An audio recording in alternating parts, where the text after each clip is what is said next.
C'est une passion qui, au-delà du travail, nous a aussi rapprochés autant que collègues de surf.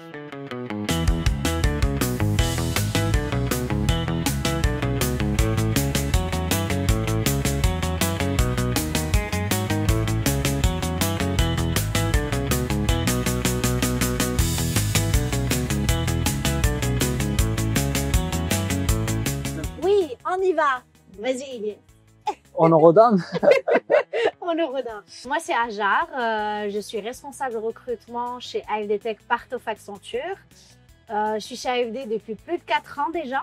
Donc, je fais partie des équipes recrutement. Donc, je gère tout ce qui est projet de recrutement avec les différents parties prenantes chez AFD et aussi depuis 2022 avec Accenture. Moi, c'est Elias et je suis Talent Manager et HR Partner au sein d'AFD Tech Part of Accenture.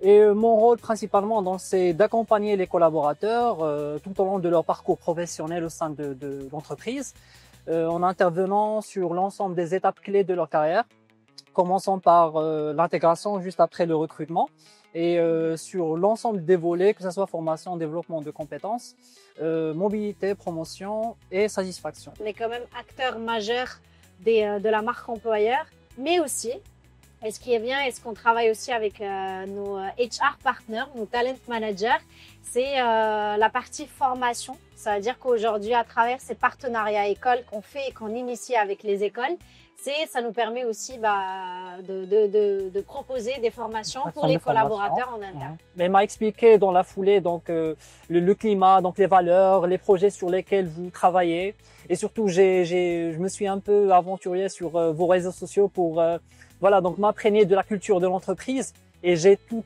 de suite donc j'ai été charmé par ce que vous avez fait, et je n'avais aucun doute que ce qui a été communiqué sur les réseaux sociaux, ce sera la réalité. C'est quand même des métiers qui sont très liés et qui convergent l'un envers l'autre. Et bien évidemment, la collaboration, franchement, s'est faite très facilement. Justement.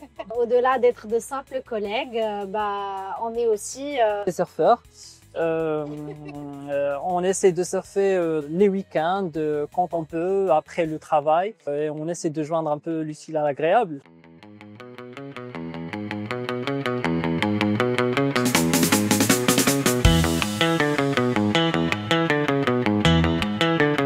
Je surfe depuis 18 ans et j'ai commencé à l'âge de 10 ans et je faisais de la compétition aussi, j'en fais toujours.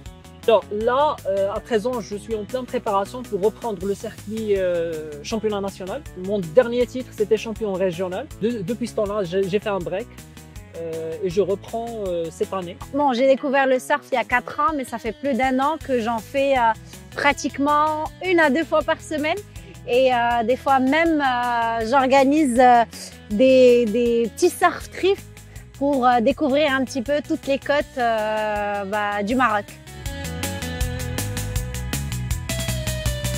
Un sport qui me permet effectivement de me défouler vers la fin de la journée.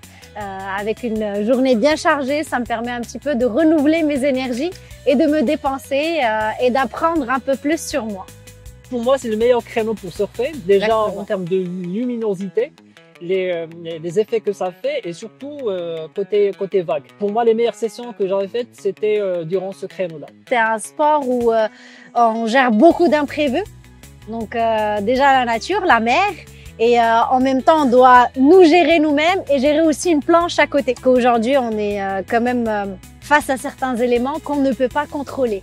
Et dans le recrutement, on est face à des situations ou dans les ressources humaines généralement, on est face à des situations où on doit gérer des imprévus et surtout essayer d'avoir les bons réflexes pour pouvoir gérer cet imprévu et surtout garder son sang-froid, ce qui est généralement très important pour nous autant que RH. Cette planche-là, c'est une shortboard. C'est une planche de petite taille généralement. Ça commence de 5 pieds jusqu'à 6 pieds et plus. C'est une planche de performance. Elle est moins stable, par contre elle est très maniable. Là, les caractéristiques de la planche, donc vous pouvez voir, donc là c'est le nose, on appelle le nose de la planche. Ici c'est le tail, le pad, la surface où on s'allonge généralement, surface de glisse et les dérives. Et bien évidemment le leash pour que la planche soit attachée ou bien reste attachée à vous. Avant même de commencer une session de surf, on doit préparer la session de surf. Il faut lire les prévisions, lire les forecasts pour choisir là où on va passer la session. Une fois sur place, on doit également donc faire une analyse du spot localement. On analyse les éléments sur lesquels on n'a pas un contrôle, à savoir le vent, l'océan, les marées, les vagues. On doit s'adapter avec ce que nous propose la nature. Généralement, faut pas laisser tomber.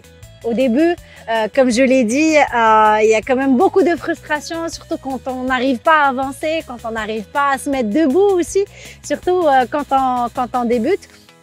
Et ces frustrations-là, des fois, ça peut, on peut dire ouais, je laisse tout tomber, etc. Alors que non, faut persévérer, faut continuer et prendre effectivement tout ce qui est positif dans ce sport-là. J'ai commencé à faire du surf. La première chose que j'ai achetée, c'était une combinaison.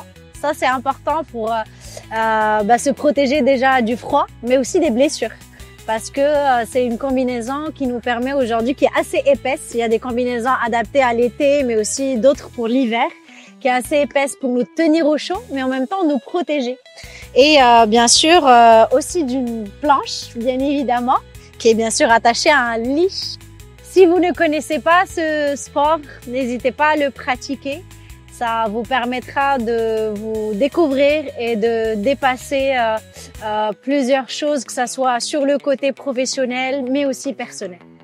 Bon, rejoignez-nous, on s'occupe de vous, que ce soit sur chez AFD ou bien à la plage. C'était quoi déjà la question?